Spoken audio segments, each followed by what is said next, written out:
Này bạn ơi, cùng nhau ta gieo bước đến đông, gieo bước hy vọng, trong hân hoan, trong niềm vui khát mong.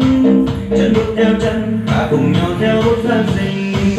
Nào ta theo hướng đến bóng chúa Giáng sinh. Trời mang cùng hát các tiếng hát mừng đất yêu tình. Đêm đông vang lá sớm mơ muôn muôn tình cũ mong chờ. Bạn ơi, tấu lên bài ca mới. Này bạn ơi, cùng nhau ta gieo bước đêm đông, gieo bước hy vọng, trong hân hoan, trong niềm vui khát mong. Chân bước theo chân, ta cùng nhau theo bước Giáng sinh. Người ơi có biết Chúa sinh ra vì ta, làm sao gặp lành với nhau hơn ta.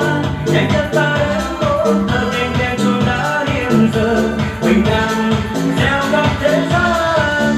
Này bạn ơi, cùng nhau ta gieo bước đêm đông, gieo bước hy vọng, trong hân hoan, trong niềm vui khát mong.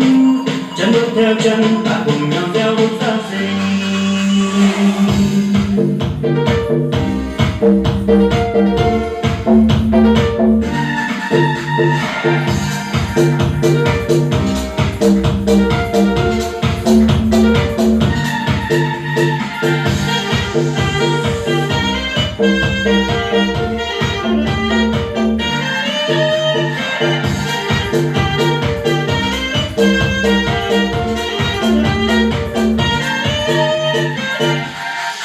Mừng vui lên nơi các quốc đồng mừng với ba vua, cùng tôi gieo bước mang tiếng vui đi khắp muôn nơi.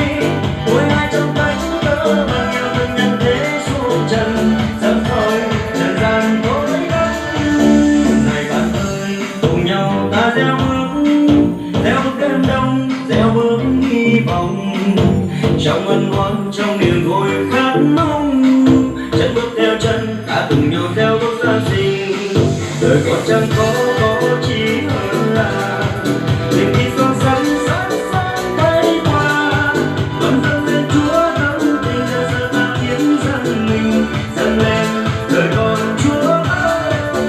Này bạn ơi, cùng nhau ta gieo bước đêm đông, gieo bước hy vọng, trong hân hoan, trong niềm vui khát mong. Chân bước theo chân, ta cùng nhau gieo bước Giáng sinh. Chân bước theo chân, ta cùng nhau gieo bước Giáng sinh.